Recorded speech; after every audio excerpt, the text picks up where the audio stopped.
Bismillahirrahmanirrahim. Kita bisa hadir di majelis ilmu, bersilaturahim, dan bahkan kemudian kita juga berusaha untuk memahami dan mengamalkan Al-Quranul Karim. Kesempatan seperti ini tidak semua orang bisa menikmati. Sampai detik ini saudara-saudara kita di Gaza masih terus-menerus diuji oleh Allah dengan ujian yang sangat berat. Sampai hari ini sudah lebih dari 42.000 saudara kita yang dibantai oleh kaum Zionis. Sudah lebih dari 1 tahun. Sebagian besar yang gugur, yang syahid adalah wanita dan anak-anak. Dan Bapak Ibu hadirin sekalian, kalau kita perhatikan apa yang terjadi di Gaza sekarang ini, itu di satu sisi jutaan rumah, masjid, sekolah, kampus hancur, 42.000 lebih saudara kita syahid. Tapi yang unik juga Ibu sekalian, ini juga karena nanti kekuatan Al-Quran. Banyak sekali orang-orang barat yang sekarang ini masuk Islam karena kagum dengan akhlaknya, dengan kepribadiannya, dengan daya tahannya orang-orang Gaza ini. Gaza ini Bapak Ibu sekalian sudah bertahun-tahun, dari tahun 2007 di embargo. Mereka ini sudah lama menderita kelaparan, itu sudah lama Pak. Tapi sekarang ini mereka dihabisi betul, rumah semua mereka sekarang diusir. Bahkan di pengungsian pun mereka dibunuh, di rumah sakit pun mereka dibunuh. Maka dunia sekarang ini itu terbuka matanya. Sebab dulu Zionis Israel ini, kalau kita lihat dalam Al-Quran betapa bangsa Yahudi, Bani Israel ini banyak sekali dibahas dalam Al-Quran. Apa yang dikatakan dalam Al-Quran itu betul-betul mukjizat. Sifat-sifat orang Yahudi yang ada dalam Al-Quran itu sekarang bisa kita tonton langsung. Ini salah satu ijazul Quran. Gak ada Bapak Ibu sekalian satu kitab pun di muka bumi ini yang menjelaskan kesalahan-kesalahan, pengkhianatan-pengkhianatan, sifat-sifat sejarah kaum Yahudi ini, kecuali Al-Quranul Karim. Dan sekarang orang terbuka. Misalnya contoh Al-Quran menyebutkan bahwa orang Yahudi ini kerjaannya apa sih, sifat-sifat mereka itu.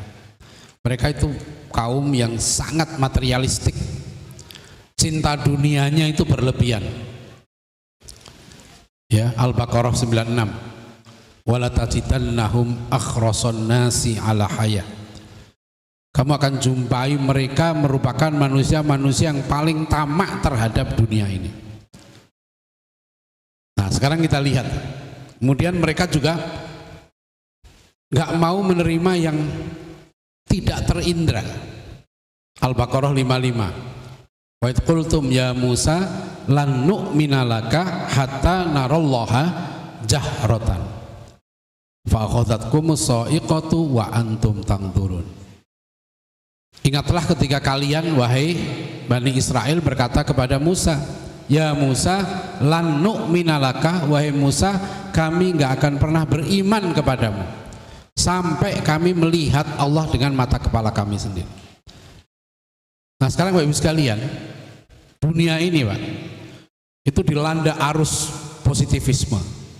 Positivisme artinya apa? Sesuatu baru dianggap ilmiah, baru dianggap ilmu, dipercayai kalau bisa diindra. Sekarang masih banyak.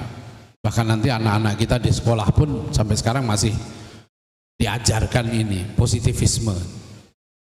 Sesuatu nggak dianggap ilmiah karena tidak bisa diindra. Ini Yahudi ini, Pak. Ini cara berpikir Yahudi yang dijelaskan dalam Al-Quranul Karim. Kita bisa melihat tuh. Yang ketiga, bangsa Yahudi contohnya, Pak, ya, itu bangsa yang paling rasis di dunia. Banyak orang rasisme, rasnya yang paling unggul, tapi bangsa Yahudi ini bangsa yang paling rasis. Dan itu diabadikan dalam Al-Quranul Karim, surat Al-Jumu'ah.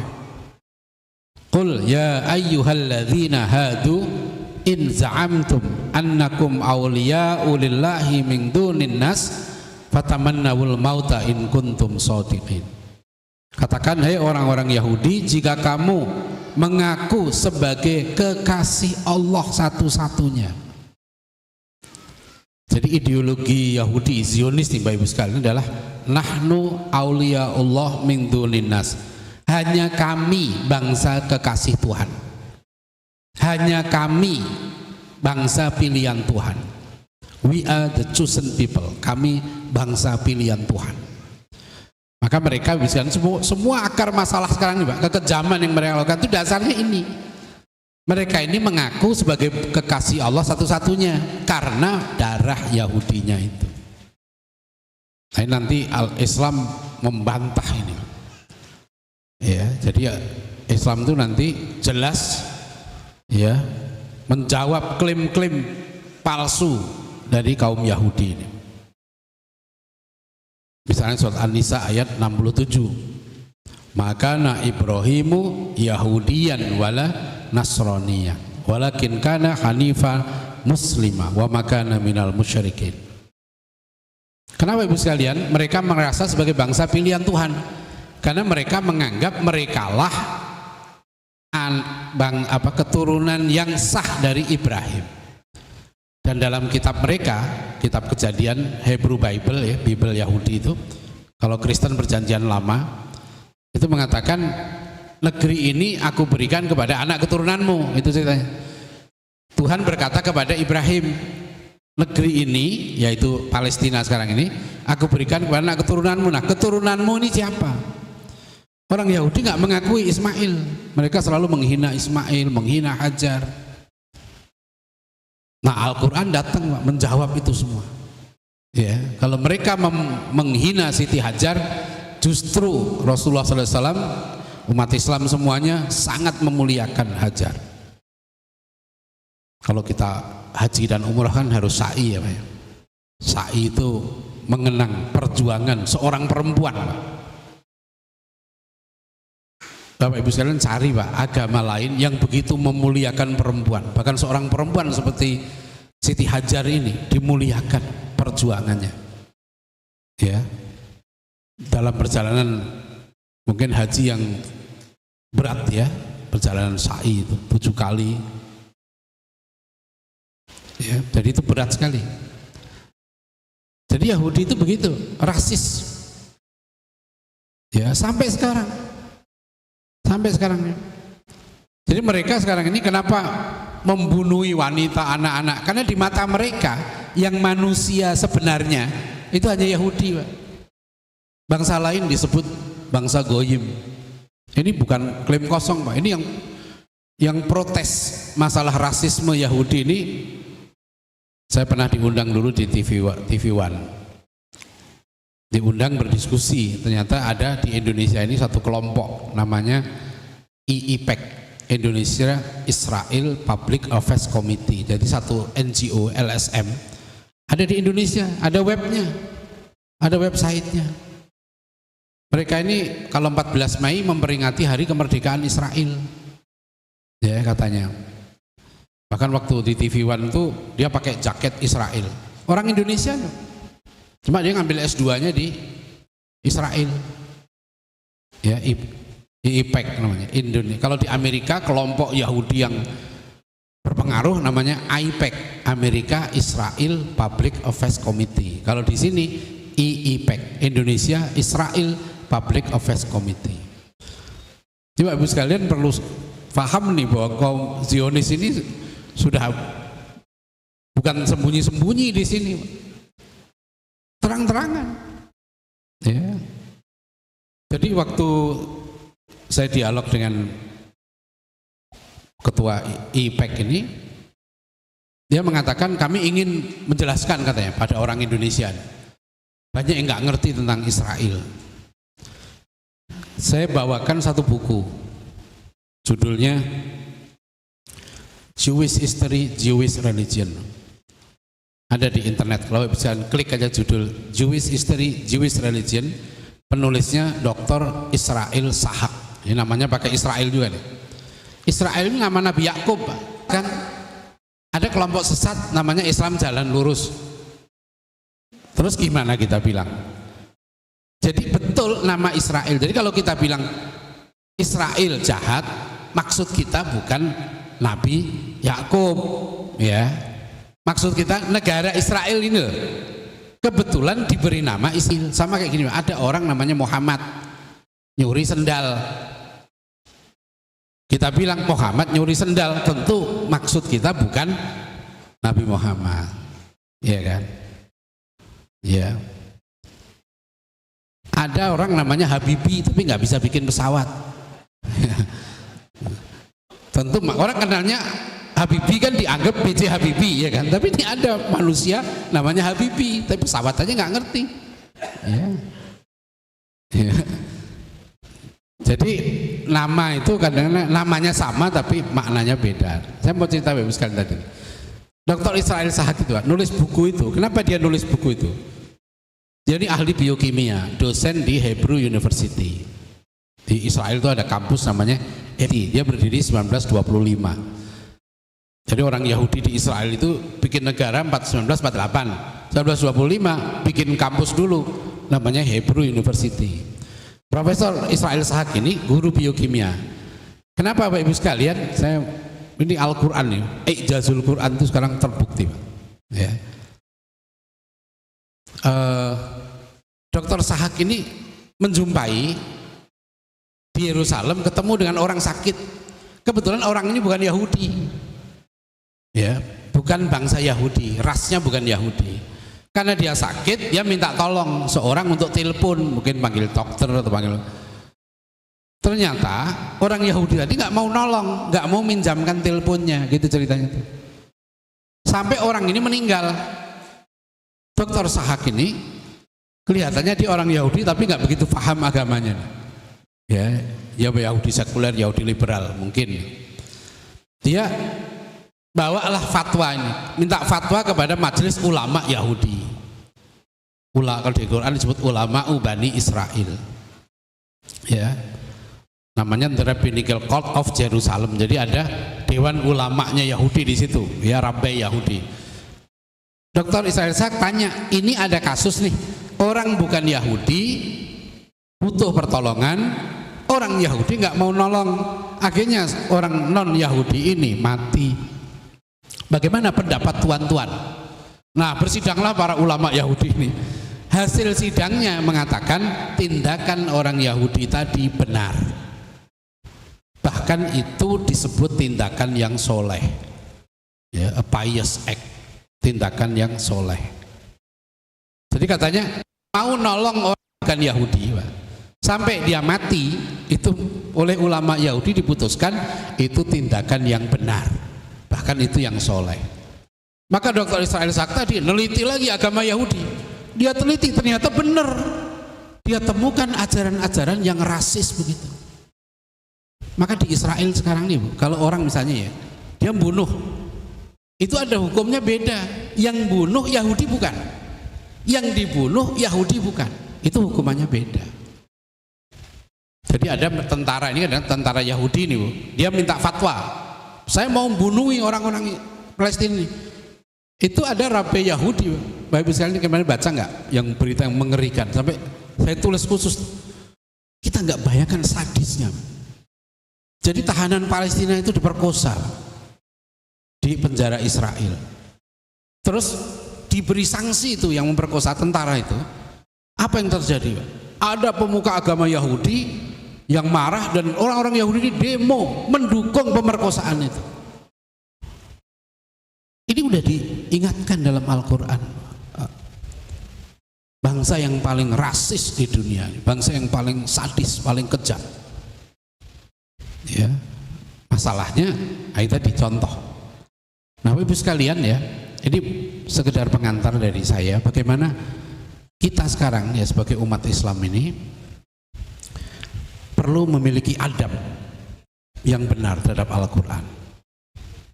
Maka Imam An-Nawawi ya misalnya menulis khusus kitab At-Tibyan fi adab hamalatil Quran. Sebab sekarang ini alhamdulillah Ibu sekalian ya, mulai era 80-an terjadi gelombang Iqra. Waktu itu Ibu ingat gak kasus? Kita ini umat Islam Indonesia ini terbesar sekarang Pak, 240 juta, tapi udah hampir sedikit lagi dilampaui oleh India. Orang muslim India juga sekarang sudah sekitar 240 juta. Ya, ini kalau umat Islam nggak cepet-cepet nambah anak, bisa dilampaui. Ya, makanya saya di mana-mana menganjurkan cepet perbanyak anak. Ya, jadi jangan sampai kita dilampaui. Kita sekarang ini masih terbesar, tapi sedikit lagi kalau lengah nih bahaya. Saya udah tulis artikel dari tahun 2017 di majalah Hidayatullah. Ya, judul artikel saya Presiden 10 Anak. Ya, waktu itu saya 2017 sudah kampanye. Kalau saya jadi presiden, program saya One Family 10 Children, satu keluarga 10 anak. Ya. Gimana caranya itu soal teknis, pokoknya itu yang penting satu keluarga 10 anak. Ya. Makanya nggak ada yang milih saya sampai sekarang ini. Nggak ada yang nyalonkan saya salah sendiri. Ya, saya udah kampanye dari dulu. Ya. Jadi Ibu sekalian, kita paling besar ditaruh sekarang ini. Tapi yang bisa baca Quran Mbak sampai sekarang ini itu hanya sekitar 50%-nya. Jadi angka buta huruf Al-Quran di Indonesia itu masih di atas 100 juta. Ini padahal kita sudah mengalami satu revolusi bacaan Al-Quran. Gerakan Iqra itu luar biasa dulu, membaca Al-Quran. Nah, era 2000-an ke sini tambah lagi ada gelombang besar gerakan tahfidz Quran. Alhamdulillah, ini luar biasa. Orang-orang punya duit sekarang ini bikin rumah tahfidz. Pensiunan saya lihat bikin rumah tahfidz gitu. Iya. Saya ketemu pejabat tinggi, ada bupati. Dia bilang, ya pokoknya bangga lah anaknya di pesantren tahfidz. Ya, ada masih sekarang wakil menteri ya. Ini juga ketemu, dia bilang saya begini-begini juga anak saya juga di rumah tahfidz. Nah, jadi itu udah menjadi gaya hidup. Pejabat bangga anaknya menjadi penghafal Quran kan gitu. Ini bukan prestasi yang kecil nih Pak. Ini kita syukuri betul nih Pak Ibu sekalian. Ya, jadi harus sampai bisa membaca Al-Quran aja udah alhamdulillah ya kan. Tambah lagi menghafal Al-Quran, ini luar biasa. Nah, Imam Nawawi sebetulnya misalkan itu belum cukup tuh, kata Imam Nawawi itu di kitab Adab Hamalatil Quran itu gak cukup tuh. Adab kita, sopan santun kita pada Al-Quran itu satu tentu membaca yang benar ya, harus baca yang benar. Sebab ini Al-Quran bukan sembarangan Pak. Ini kalamullah, ini bukan kata-kata manusia ya. Jadi kalau sekarang orang-orang liberal menyerang Al-Quran itu katanya teks budaya, beda. Saya pernah ikut kursus di Sekolah Tinggi Teologi Jakarta, kursus cara menafsir Alkitab ya, karena saya juga studi Bible, saya nulis disertasi tentang teologi Katolik. Jadi saya belajar bahasa Latin 3 semester, saya dialog dengan para pimpinan tokoh-tokoh Katolik juga. Saya belajar bahasa Ibrani, belajar cara menafsir Alkitab. Itu beda Ibu sekalian. Jadi kalau Al-Quran Pak, itu sifat lafadznya itu adalah lafdzun wa maknan minallah. Lafadz dan maknanya dari Allah. Maka Al-Quran itu istimewanya apa? Dari awal Al-Quran itu sudah dipisahkan oleh Rasulullah. Jadi Al-Quran dan hadis sama-sama keluar dari mulut Rasulullah SAW. Tapi Rasulullah itu udah langsung memisahkan, ini Al-Quran. Ya, sampai beliau pernah mengeluarkan larangan, la taktub anni ghairul Quran. Jangan catat dariku selain Al-Quran. Ya, supaya nggak bercampur. Nah, nanti para sahabat ini saking semangat mencatatnya tinggi, banyak yang punya catatan mushaf. Cuma sahabat-sahabat ini kan nggak 24 jam bersama Rasulullah. Ya, ada yang mencatat hampir lengkap, ada beberapa surat nggak ada. Ada yang mencatat ini, nah nanti di masa Khalifah Utsman bin Affan semua catatan para sahabat tadi, pribadi tadi dihimpun dan dimusnahkan. Maka namanya kodifikasi Al-Quran di masa Utsman bin Affan radhiyallahu anhu. Itu maka Bapak Ibu sekalian, umat Islam ini selamat dari perpecahan mushaf. Sekeras-kerasnya konflik umat Islam sampai sekarang ini, Pak. Bahkan kalau sekarang kita dengan Syiah saja, ya, itu Qurannya sama. Sekarang ya, nggak tahu mereka punya Quran yang lain. Tapi yang sekarang kalau ada musabaqah tilawatil Quran internasional, orang Iran juga pakai mushaf Utsmani sama. Ya, waktu Ali dan Muawiyah perang, ya, mereka kan ditahkim apa? Ketika mushaf diangkat, sepakat semua tunduk pada mushaf Utsmani itu. Ini Bapak Ibu sekalian, ini salah satu kenapa jasa terbesar, ya, Khalifah Utsman bin Affan adalah menyatukan Al-Quran, Pak. Jadi bayangkan dulu, Pak, kalau mushaf-mushaf sahabat dulu nggak dimusnahkan, tiba-tiba orang ketemu nih, mushafnya Ibnu Mas'ud, mushafnya Ubay bin Ka'ab, mushafnya Ali bin Abi Thalib. Loh, kok beda-beda? Bukan karena Qurannya beda, karena mereka mencatat memang tidak lengkap. Nah, kalau Bapak Ibu sekalian baca perbandingan dengan Bible, misalnya, Perjanjian Baru saja ada 5.000 lebih versi dari naskah yang ditemukan itu. 5.000 lebih versi. Nanti masing-masing itu ada perbedaan kata lebih dari 300.000 kata. Nah, dan kitab lain, Bapak Ibu sekalian, kitab apapun juga itu ada penulisnya.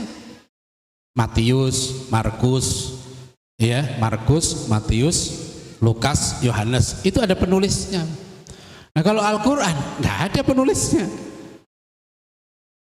Ya, ini keistimewaan kita ini. Maka Al-Quran itu membacanya saja, huruf per huruf dapat pahala. Karena satu huruf itu wahyu.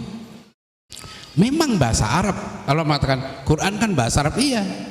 Tapi dia bukan bahasa Arab biasa. Dia bahasa Arab yang dipilih oleh Allah untuk menjadi bahasa pengantar dari wahyu yang terakhir. Ya, makanya itu keistimewaan Al-Quran ini, membaca saja dapat pahala. Apalagi menghafal, membaca berulang-ulang, pahalanya besar. Tapi sekali lagi itu nggak cukup, adab kita pada Al-Quran nggak cukup di situ. Ya, kata Imam An-Nawawi, adabnya di samping itu harus mentadaburi, ya, mengamalkan, dan satu lagi membela Al-Quran. Ya, di kitab Adab Hamalatul Quran itu disebutkan, kalau di antara adab kita pada Al-Quran adalah harus kita membela pada Al-Quran. Membela dari apa? Mungkin Bapak Ibu ingat ya, tahun 2006 ada berita heboh di Surabaya. Seorang dosen di UIN Surabaya, kan itu dimuat di majalah Gatra, di Sabili, waktu itu rame. Jadi seorang dosen, Ibu sekalian, dia itu kalau ngajar di kelas, dia punya teori, katanya Quran itu tidak suci. Yang suci itu yang di Lauhil Mahfud. Jadi kalau Quran sudah diturunkan, dia menjadi bahasa manusia. Disebut sebagai, kan yang Al-Quran itu keluar dari mulut Nabi Muhammad SAW. Nabi Muhammad itu manusia katanya, dan Al-Quran itu bahasa Arab, namanya bahasa produk budaya. Makanya Al-Quran itu, ini teori dari tokoh liberal di Mesir, namanya Nasr Hamid Abu Zaid. Dia profesor sastra Arab, tapi berpendapat Quran itu produk budaya. Makanya karena pendapatnya itulah kemudian Nasir Hamid Abu Zaid divonis murtad oleh Mahkamah Syariah di Mesir, dan dia wajib diharuskan untuk menceraikan istrinya. Kemudian Nasir Hamid Abu Zaid karena dia takut dibunuh seperti Faraj Fauda, itu tokoh liberal di Mesir itu dibunuh, dia lari ke Spanyol, kemudian lari ke Belanda, menjadi dosen di Leiden. Dan banyak kemudian orang-orang Indonesia, dosen-dosen kita belajar kepada Profesor Nasir Hamid Abu Zaid. Ya. Nah, dia sudah meninggal orangnya, Nasir Hamid Abu Zaid ini. Nanti kalau Ibu sekalian baca sekarang ini ya, maka jangan heran, saya kemarin baru nonton, nggak sengaja saya nonton. Wih, ada cewek cakep di video, cakep, saya nggak tahu aslinya ya. Saya bisa aja sih wajahnya dipoles kan. Ya, cakep, rambutnya panjang, ya bajunya, dia nggak pakai kerudung. Tapi kemudian ketika wawancara, anak ini diperkenalkan apa? Dia seorang hafidhoh. Rumahnya Bekasi, betulan. Nah, cari nanti coba. Ya, ini kewajiban dari mahasiswa STID ini ya, untuk mentaubatkan dia. Karena dia dari kecil sudah belajar Al-Quran, hafidh Quran, jadi guru ngaji, kuliahnya tafsir, S1-nya tafsir Quran. Kemudian saya lihat videonya, wah dia liberal sekali. Hafal Quran, guru ngaji, kuliahnya tafsir. Ya. Apalagi perempuan kelihatannya cakep, kelihatannya. Kalau jelek sih saya nggak pikirkan ya. Jelek menakutkan gitu mungkin nggak terlalu masalah ini. Ini yang jadi masalah ini kalau orang ini ya cakep, pinter ngomong, ya hafal Quran, itu nilai jualnya tinggi bagi setan itu. Ya, maksudnya setan seneng nih yang gini-gini gitu. Ini keren ini bagi setan ini, iya kan? Kan kalau sesat Pak jangan tanggung. Iblis itu kan lulusan surga. Itu susah, kamu yang lain lulusan Harvard, lulusan Mesir, ada yang bilang itu kok lulusan Mesir sesat, ada lulusan Mekah kacau, lulusan Madinah juga nggak beres. Saya bilang jangan lulusan Madinah, lah iblis itu lulusan surga. Iblis itu sudah pernah di surga dan nantangin coba banyak, diusir dari surga, berdoa pada Allah, wa bi'izzatika la'uwiyannahum ajma'in, demi keagunganmu ya Allah aku akan sesatkan mereka semuanya. Coba banyak, udah diusir. Ini jadi Bapak Ibu sekalian ya, hati-hati nih Pak ini. Ya, makanya cerita iblis itu, iblis, Adam, Hawa itu kan diulang-ulang dalam Al-Quran. Al-Baqarah ada, Al-A'raf ada, Asy-Syu'ara ada, ya kan? Diulang-ulang dalam Al-Quran itu saya pikir menunjukkan ini penting loh ini, bahwa prototipe model-model iblis ini banyak ini Pak. Iblis itu kenal Tuhan. Gimana dialog dengan Allah dia? Dia kenal Allah. Kalau makanya saya bilang kalau kita bangsa kita percaya kepada Tuhan yang Maha Esa. Pak, kalau Bapak cuma percaya Tuhan ada, Tuhan Maha Bijaksana, Tuhan Maha Berkuasa, Tuhan Maha Esa, iblis juga percaya Pak. Jadi kalau cuma percaya doang ya pada Tuhan, masalahnya iblis itu apa? Bukan dia nggak percaya, dia nggak mau diatur. Persoalan manusia modern tuh Ibu sekalian, di mata uang dolar itu Pak, ada tulisan apa? In God we trust. Kepada Tuhan kita percaya. Mereka bilang oh my God, oh my God. Iya mereka bilang Tuhan, Tuhan, Tuhan. Tapi mereka nggak mau diatur oleh Tuhan. Sekarang bayangkan Pak, manusia seperti ini banyak nggak? Bilang percaya pada Tuhan, percaya pada Tuhan, iya kan? Tapi bilang jangan bawa-bawa agama ke politik. Jangan bawa-bawa agama ke DPR, jangan bawa-bawa agama ke kampus, jangan bawa agama ke pasar. Nah ini sekularisme nih, hati-hati nih ya. Nah kalau orang Islam nggak boleh bawa agama ke DPR, ya berarti kafir dong nggak bawa agama. Lah kita ini Bapak Ibu sekalian, masuk kamar mandi aja agama kita bawa kok. Waktu kita masuk kamar mandi, apa agama kita tinggal? Kan kita bawa. Artinya apa? Di dalam kamar mandi saja ada adab di situ, ada agama, ada aturan agama. Apalagi di kampus, apalagi di istana, apalagi di kantor gubernur, apalagi di kantor DPR, di kantor wali kota. Seorang muslim nggak boleh mengatakan, ya, seorang muslim dia mengatakan, saya kan Indonesia bukan negara Islam, bukan negara agama. Jadi karena saya jadi wali kota, bukan wali katanya orang Islam saja, tapi kan bapak muslim.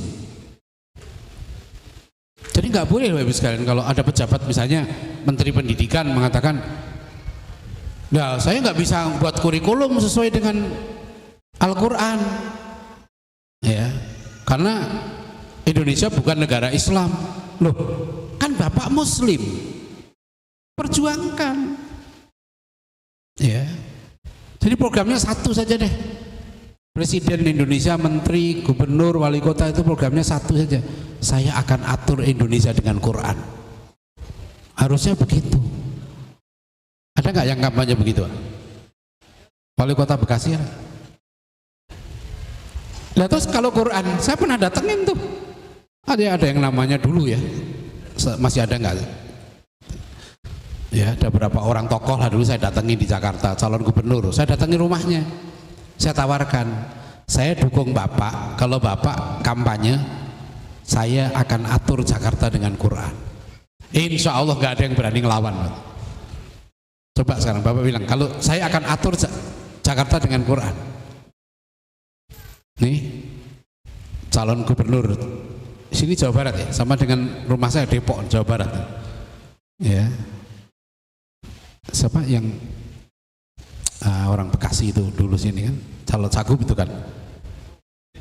Nah Pak Saiku tuh usulkan STID Muhammad Nasir dukung Pak Saiku kalau janjinya saya akan atur Jawa Barat dengan Quran. Udah pernah belum? Hah? Nggak, didatengin nanti ya, di tausiah dari pemimpin kita. Kenapa Pak? Bisa, apa bisa ngatur Indonesia? Bisa, kenapa nggak bisa? Quran itu hudal linnas wa bayyinatin minal huda wal furqan. Quran itu petunjuk bagi manusia, bukan hanya untuk orang muslim ya. Al-Quran itu petunjuk, Al-Quran itu syifa, obat. Apa masalah yang dihadapi oleh bangsa kita bisa diselesaikan dengan Quran? Krisis ekonomi, krisis segala macam. Kenapa kita mengalami krisis begini? Ya karena nggak diatur dengan Quran. Ini kan harus kita yakini. Nah, salah satu juga Imam An-Nawawi mengingatkan di kitabnya itu, adab kita pada Quran di samping membela, meyakini. Kita yakin Al-Quran ini dari Allah. Kita yakin Al-Quran ini mukjizat. Kita yakin Al-Quran ini adalah petunjuk bagi manusia. Nah, tema yang diminta ke saya tentang pendidikan, asas pendidikan. Maka Bapak Ibu sekalian ya, sebetulnya sederhana Pak. Kalau kita ini jalankan Al-Quran benar Pak, pendidikan kita ini pasti kita unggul. Kenapa? Karena Rasulullah SAW sudah memberikan resepnya. Kan sudah disebutkan, taraktu fikum amro ini lang tadillu ma tamassaktum bihima kitaballah wa sunnata rasulih. Ini jaminan Rasulullah. Aku tinggalkan kalian dua perkara dan kalian nggak akan tersesat ya, artinya kalian akan benar, lurus, dan kalau lurus mesti kalian unggul. Karena Rasulullah bukan hanya ngomong ya, Rasulullah itu sudah membuktikan. Beliau berhasil mendidik satu generasi terbaik. Ya, beliau sebut generasi sahabat Nabi itu sebagai khairun nas qarni, tsummal ladzina yalunahum, tsummal ladzina yalunahum. Jadi sebaik-baik manusia itu zamanku, kata Rasulullah.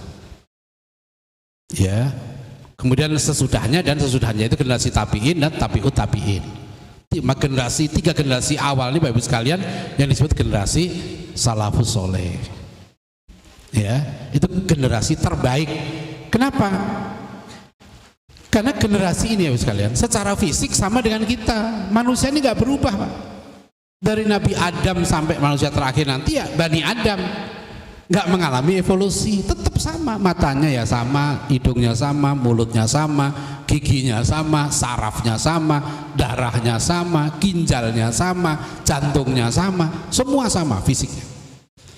Terus kenapa sahabat Nabi disebut sebagai khairun nas, baik manusia? Apa yang membedakan dengan kita? Yang membedakannya pendidikannya. Sahabat Nabi itu dididik dengan pendidikan terbaik.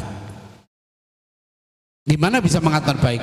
Mereka dididik oleh guru terbaik. Nah, pertama itu, kalau kita bilang pendidikan terbaik, gurunya siapa? Dia gurunya Rasulullah, nggak bisa ditandingi.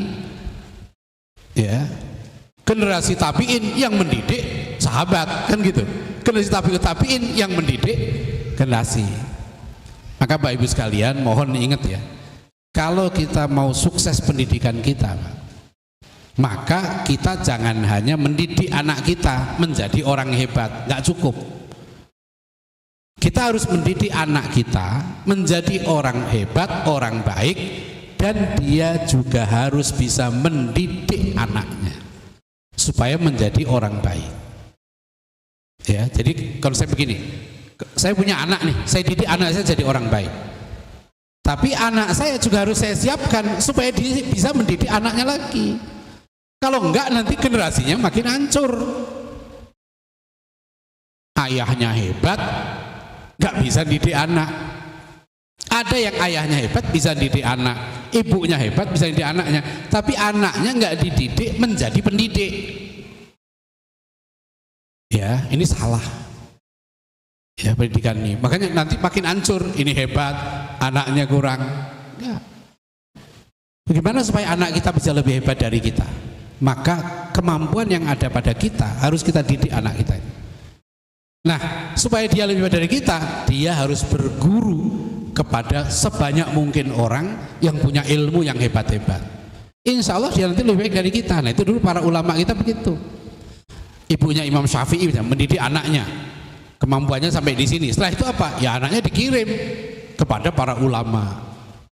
Ya, maka dulu ya seorang ulama mengatakan pada anaknya, ya bunayya ishabil fuqaha wal ulama wa ta'allam minhum wa khudh adabahum fa inna dzalika ahabbu ilayya min aktsaril hadis.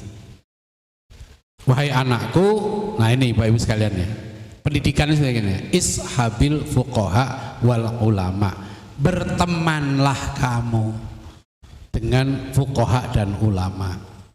Jadi kalau mau anak kita benar ya, pergaulannya itu ya, apa orang Jawa bilang gumbulane, kalau orang Sunda bilang begitu, teman dekatnya, bersahabat. Makanya Rasulullah itu menyebut muridnya sahabat, suhbah. Artinya Nabi dengan murid-muridnya terjadi suhbah. Suhbah itu interaksi. Ya. Makanya alhamdulillah seperti STD Muhammad Nasir ini alhamdulillah nggak banyak seperti itu. Kampus yang rektornya tinggal bersama mahasiswa. Ya, kenapa saya mengatakan STD Muhammad Nasir itu kampus terbaik? Kenapa? Nah, pimpinannya memang sehari-hari tinggal dengan mahasiswanya. Ya. Jadi ibu-ibu, wah ibu kalau ditanya di Jawa Barat kampus terbaik mana? Jawabannya mana? STID Muhammad Nasir. Ya. Alhamdulillah saya dari 7 anak saya sadar belakangan. Ya, sekarang anak saya nomor 5, nomor 6 sudah kuliahnya di STID. Yang 4 sebelumnya sudah terlanjur. Ya. Jadi saya tinggal 1 anak yang belum, nomor 7 yang belum kuliah di STID. Nanti insya Allah kuliah di STID. Kenapa ibu sekalian seperti itu? Karena kampus STID ini kampus terbaik. Kenapa? Karena mendidik orang-orang untuk mengikuti jalan kenabian. Manusia paling mulia itu kan Nabi. Maka kita berdoa ihdinas siratal mustaqim, ya Allah tunjukkan aku jalan yang lurus. Ya. Jadi Bapak Ibu sekalian ya, berat loh Pak sebenarnya Pak. Kita ngomong begini berat Pak. Kalau kita bilang kita menjadikan Quran sebagai landasan pendidikan. Ayo bener, ayo sanggup enggak? Enggak mudah ya.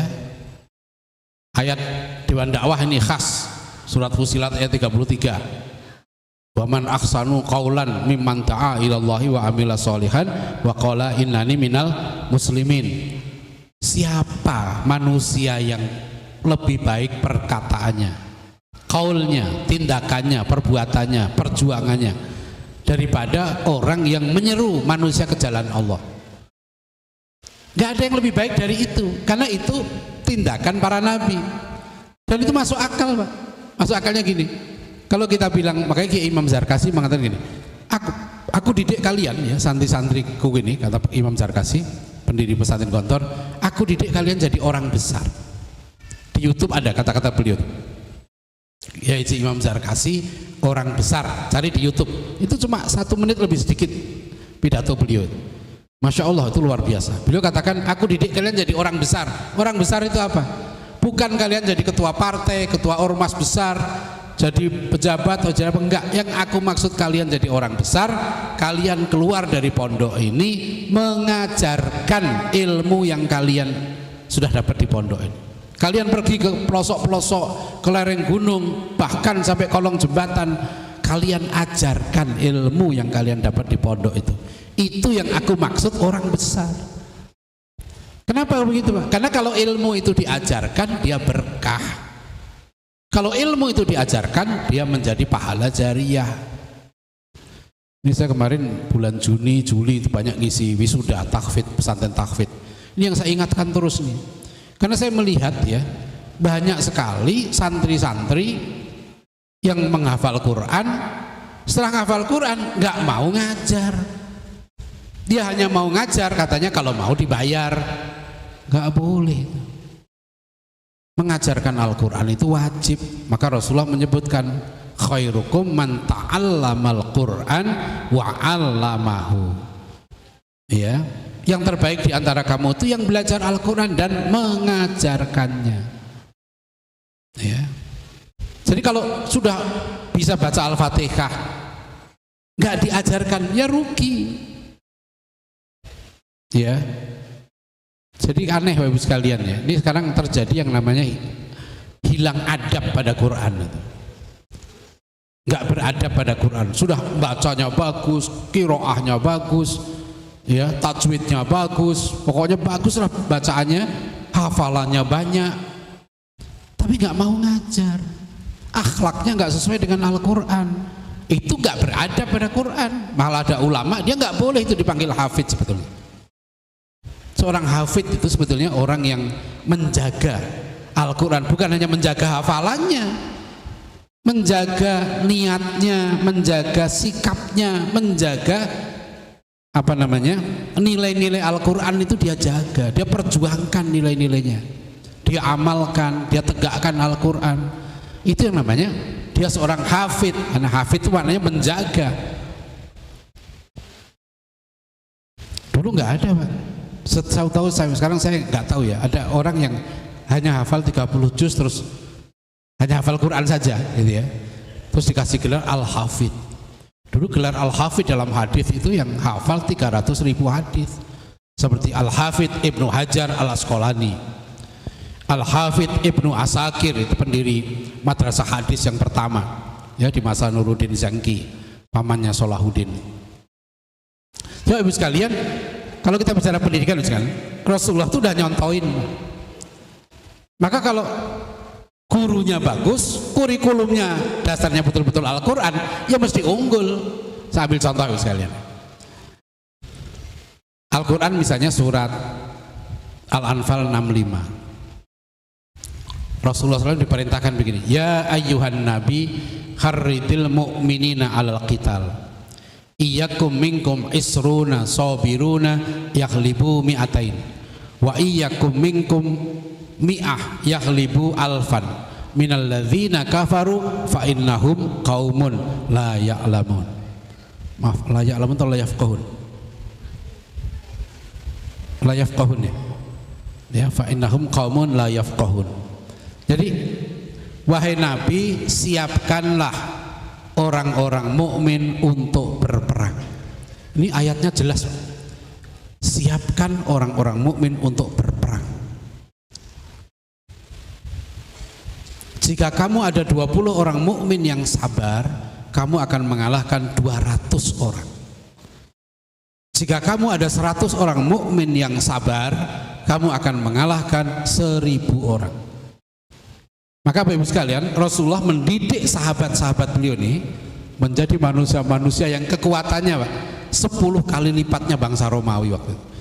Dulu Ibu sekalian, bangsa yang paling top di dunia, jagoan itu ya kalau nggak Mongol, Romawi. Ya, gladiator, kerjaannya gelut, berantem, itu ya bangsa Romawi itu. Maka kaisar Romawi yang terkenal itu namanya Julius Kaisar, ya kan? Julius Kaisar itu dia terkenal dengan ucapannya Veni Vidi Vici. Veni Vidi Vici. Jadi dulu Julius Kaisar ini saking hebatnya dia, kalau dia datang ke satu kota, waktu itu dia datang ke Perancis, ke kota Gaius namanya. Dia datang ke kota itu, Julius Kaisar itu nggak perang, cuma dia bilang Veni Vidi Vici. Aku datang, Veni itu aku datang, ya. Jitu kalau bahasa Arabnya, aku datang. Ya, Vidi artinya aku ngelihat-ngelihat. Kalau bahasa Latinnya video itu saya melihat, tapi apa namanya? Present, apa namanya? Fi'il mudhari'. Tapi kalau vidi itu fi'il madi. Jadi aku waktu itu datang ke kota, datang ngelihat-ngelihat, Vicky, aku menang. Kan kadang-kadang sekarang kalau olahraga kan gitu ya, Vini, Vidi, Vici, maksudnya aku datang, aku cuma nengok-nengok, musuh udah lari ketakutan. Dulu bangsa Romawi begitu, bangsa yang terkenal paling jagoan di dunia. Bapak Ibu sekalian bayangkan, Pak, Rasulullah SAW meninggal 632 Masehi. 636 Masehi, murid-murid Rasulullah ini sudah mengalahkan Romawi yang kekuatannya 10 kali lipatnya, jumlahnya lebih banyak, senjatanya lebih lengkap, pengalaman perangnya ratusan tahun, ngadepi pasukan Islam yang dipimpin Abu Ubaidah bin Jarrah dan kemudian dilanjutkan Khalid bin Walid, ya, radhiyallahu anhuma. Jadi apa? Itu kalah bangsa Romawi. Dunia waktu terkejut, ini gimana ceritanya ini? Bangsa Arab yang sebelumnya dikenal sebagai perampok-perampok, ya, mereka hanya taunya bangsa yang gurun, bangsa primitif, nggak terkenal, tiba-tiba bisa mengalahkan kekuatan terbaik di dunia ini, gimana? Ya, kadang-kadang saya ibaratkan tuh kayak sepak bola gitu, bukan Indonesia lawan Bahrain, bukan, ya. Ini ibaratnya itu seperti Bekasi ada sepak bola nggak? Persatuan apa? Persikasi, ya taruhlah Persatuan Sepak Bola Bekasi lawan Liverpool, misalnya gitu ya, lawan Liverpool. Semua lembaga survei nggak berani menjagokan ini apa namanya Persikasi tadi, ya, nggak ada yang berani jangan cuma, tapi menang. Liverpool kalah. Ya, begitu waktu. Jadi dunia waktu terkejut. Gimana Bapak Ibu sekalian? Loh, ayat ini luar biasa loh, Pak. Sekarang ayat ini diterapkan oleh bangsa-bangsa lain. Israel aja menerapkan ayat ini. Semua penduduk Israel itu tentara, artisnya tentara, murid-muridnya tentara. Karena mereka wajib militer. Thailand itu wajib militer sekarang. Australia wajib militer. Makanya standar rakyat Amerika, Inggris, Jepang, Cina. Jadi kalau Ibu sekalian lihat, kok pekerja-pekerja Cina ke sini badannya tegap-tegap? Lah memang mereka dilatih menjadi apa namanya pasukan. Maka dulu kenapa santri-santri dulu tuh siap? Inggris sekutu Bapak Ibu sekalian datang ke sini tahun 45. Itu pemenang Perang Dunia Kedua. Yang datang ke Surabaya ini 10 November nanti ini. Ya, itu bukan pasukan kaleng-kaleng, pasukan pemenang Perang Dunia Kedua. Belanda datang ke sini tahun 48-49 tuh, berapa tentara yang dia bawa? 200.000. Tentara kita hanya 100.000. dipimpin jenderal yang sakit, guru Muhammadiyah, namanya Panglima Sudirman. Panglima Sudirman itu jadi panglima perang, panglima TNI Pak, umur 29 tahun. Sakit paru di Tandu, melawan pasukan terbaik di dunia. Nggak menang mereka. Jadi itu kalau kita baca bagaimana Muhammad Al-Fatih belum 25 tahun menaklukkan Konstantinia. Cara menaklukkan Konstantinia itu nggak masuk akal kalau pakai cara perang biasa. Bagaimana Muhammad Al-Fatih itu dididik oleh gurunya, ya Syekh Al-Qurani, Syekh Aksamsuddin, menjadi seorang pemimpin yang luar biasa. Bukan hanya Muhammad Al-Fatih. Pendidikan ini Bapak Ibu sekalian, model pendidikan Nabi ini telah melahirkan generasi sahabat, generasi Salahuddin Al-Ayyubi, generasi Muhammad Al-Fatih, generasinya Muhammad Nasir, generasinya Buya Hamka, generasi siapa? Ahmad Dahlan, generasinya Ki Hasyim Asy'ari dan sebagainya. Itu generasi hebat. Ya, kok bisa mereka dulu? Bagaimana Pak Nasir 3 April nanti ya bisa dengan mosi integralnya menyatukan kembali Indonesia? Itu juga susah difahami. Udah habis Indonesia ini, Jogja sudah diduduki, presiden, wapres, menteri-menteri ditangkepin. Tiba-tiba apa ya yang menyelamatkan proklamasi lagi? Tokoh Dewan Dakwah Mr. Syafruddin Prawiranegara. Mr. Syafruddin beberapa hari sebelumnya ke Bukit Tinggi. Beliau waktu itu umur 34 tahun. Jadi 2 tahun lebih muda dari Gibran. Orang bilang Gibran ini masih muda gimana? 20 tahun Haji Agus Salim itu sudah jadi pegawai konsul di Jeddah. 16 tahun Kiai Haji Imam Zarkasi mendirikan pesantren Gontor, umur 16 tahun Pak. Muhammad Nasir, Pak Nasir 19 tahun sudah berdebat dengan pendeta di koran waktu dia masih SMA. Ya, umur 24 tahun Pak Nasir, 24 tahun tuh Pak Nasir mendirikan Pendis, Pendidikan Islam. Tahun 32. Pak Nasir lahir 1908. 24 tahun mendirikan Pendis. Dimulai dengan 5 orang murid. 10 tahun kemudian murid Pak Nasir sudah 200. Jadi dulu ibu sekalian 36 tahun itu sudah tua. Saya nggak bicara kemampuan ya, saya bicara umur ya, soal lain. Maksudnya menurut saya nggak usahlah yang umur nih. Kalau umur 25 tahun hebat, kenapa enggak jadi presiden? Iya kan? Jadi bukan soal umurnya, mampu apa tidak, kualitasnya bagaimana. Saya insya Allah sekarang umur saya 59 tahun. Ya, tahun depan nih 2025 umur saya insya Allah nih ya itu 60 tahun. 2045 insya Allah umur saya 85 tahun. Pas jadi presiden insya Allah. 85 tahun. Nah itu cita-cita saya. Ini Bapak Ibu sekalian ya, catat tuh ya. Hari ini, detik ini saya mengatakan insya Allah 25 tahun 2045 saya jadi presiden insya Allah ya. Nah Pak Antum masih hidup atau enggak saya nggak tahu ya. Pokoknya insya Allah 85 tahun jadi presiden tuh matang Pak. Mateng betul memang gitu ya. Tuh mateng. Nah kita kembali Pak. Jadi kalau Al-Quran diterapkan satu ayat ini aja Pak, coba. Kalau pendidikan Islam itu ya murid-muridnya coba ya kan mengalahkan. Saya udah usul nih mahasiswa STID sebelum lulus adu dulu ya minimal 2 orang. Ayat berikutnya itu dalam kondisi selemah-lemahnya 1:2. Jadi umat Islam itu dididik Pak. Makanya dulu umat Islam minoritas memimpin Andalusia 800 tahun. Umat Islam minoritas memimpin India ratusan tahun. Umat Islam sedikit yang datang ke negeri kita ini Pak. Di sini dulu ada kerajaan besar Mojopahit, Sriwijaya dan lain-lain. Dikirim beberapa dai datang ke sini, berubah.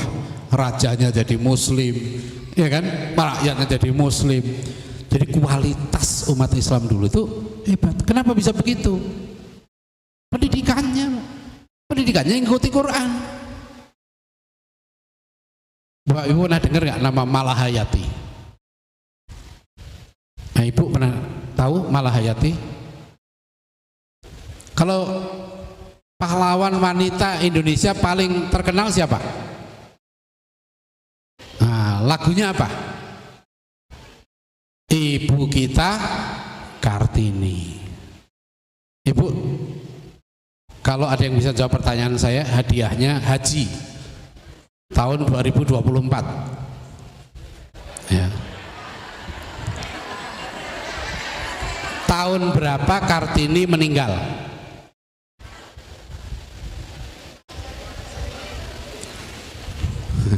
Kartini lahir tanggal 21 April. Tahunnya tahu nggak tahun berapa? Kartini lahir 1879. Ya, jadi 21 April 1800. Kartini wafat, Ibu sekalian, itu umur 25 tahun. Beliau wafat tahun 1905. Kartini alhamdulillah seorang pejuang, ya, seorang mujahid pendidikan. Beliau akhirnya belajar tafsir kepada Kiai Soleh Darat, ya, tapi umurnya sangat muda. Setelah melahirkan, beliau meninggal. Sebelum Kartini, Kartini itu abad 20 Pak meninggalnya, ya, Ibu sekalian. Abad ke-16 Pak, di Aceh itu ada seorang wanita namanya Malahayati. Malahayati ini lulusan pondok, di Aceh disebut Dayah. Dia melanjutkan pendidikan di namanya Baitul Muqaddas, Akademi Angkatan Laut. Dulu kerajaan Aceh punya Akademi Angkatan Laut kerjasama dengan Turki Utsmani, dan salah satu lulusannya namanya Malahayati. Abad ke-16 Bapak Ibu sekalian, Aceh itu sudah punya panglima perang, punya jenderal seorang perempuan namanya Malahayati. Dan Malahayati ini hebat tuh. Dia duel dengan Cornelis de Houtman, 1 lawan 1, tanding dengan komandan Cornelis de Houtman, orang Belanda. Dia menang, ya. Jadi dulu pendidikan di Aceh, ini gambarannya Pak ya, ini pendidikan Islam di Aceh abad ke-16 sudah melahirkan seorang jenderal angkatan laut. Sampai sekarang kita belum punya jenderal angkatan laut perempuan. Abad ke-17 Aceh punya ratu, namanya Ratu Syafiatuddin. Dia dididik oleh para ulama kita, dia menguasai berbagai bahasa, dia ahli politik, sampai Aceh terpaksa mengangkat seorang perempuan jadi raja. Padahal dalam fikih siasah nggak boleh. Waktu itu ulama Aceh sampai terpecah, ya, sebagian menolak sampai ngungsi dari Aceh, sebagian menerima. Karena kalau Ratu Syafiatuddin tidak diangkat, karena dia ini putrinya Sultan Iskandar Muda. Jadi sebelumnya Sultan Iskandar Sani itu suaminya, gitu.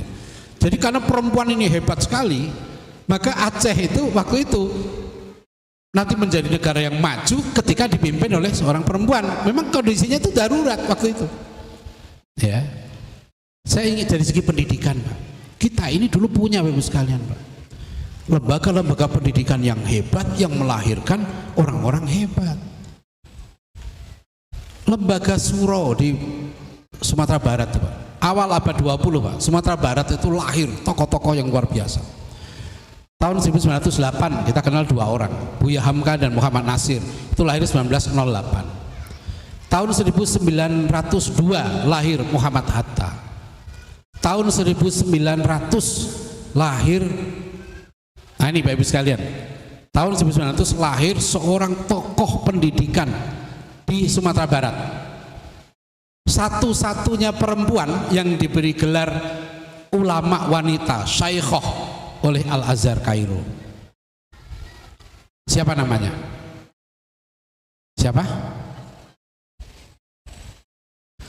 Ya, adiknya, adik kelasnya, umurnya Rasulullah Said lebih senior, di bawah itu.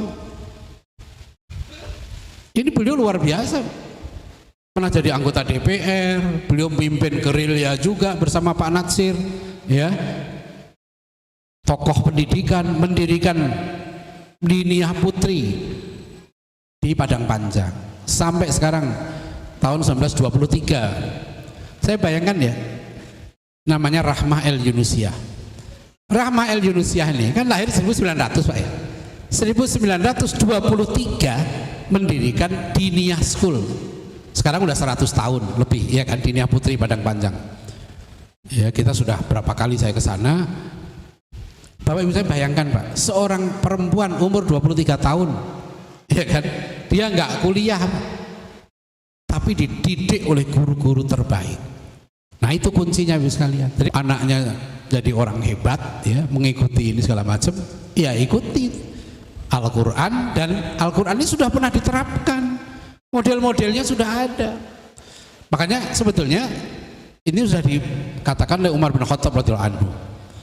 Ya, beliau mengatakan ta'addabu tsumma ta'allamu, beradablah kamu kemudian berilmulah kamu. Udah dua ini aja Ibu sekalian. Sebetulnya yang ditekankan Al-Quran pertama itu dalam mendidik itu apa? Pertama akhlakul karimah. Jadi Pak Ibu sekalian, kalau anak kita mau hebat, didik pertama akhlaknya dulu Pak. Didik anak itu jadi orang jujur. Kalau sekarang saya singkat 3 saja kunci untuk anak itu hebat.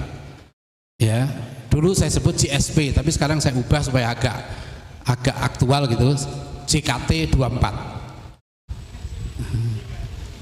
Jadi 3 ini anak didik JKT 24 2024 maksudnya, bukan JKT 48 ya. Ini JKT 24, J-nya didik anak jadi orang jujur. Sudah, Bapak Ibu harus habis-habisan didik anak sejak kecil, yang penting jujur, jangan pernah bohong. Nah, itu kunci keberhasilan. Dan ingat ini kan, Rasulullah itu apa ketika ditanya Aisyah radhiyallahu anha, apa akhlaknya Nabi itu? Karena khuluquhu Al-Quran. Al-Quran itu harus kita jadikan sebagai dasar akhlak. Anak-anak kita harus dididik menjadi orang-orang berakhlak mulia. Pertama jujur. Yang kedua K-nya itu artinya kerja keras. Ya. Harus anak jadi pekerja keras seperti bangsa Korea. Ya, bangsa Korea itu kenapa mereka unggul? Ada seorang profesor Korea bilang ke mahasiswanya, didiknya gampang aja. Kalian jangan malas seperti orang Jepang.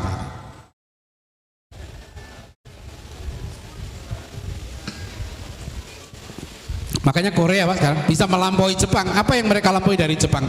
Kerja kerasnya. Ya. Jangan malas. Ya. Jadi itu.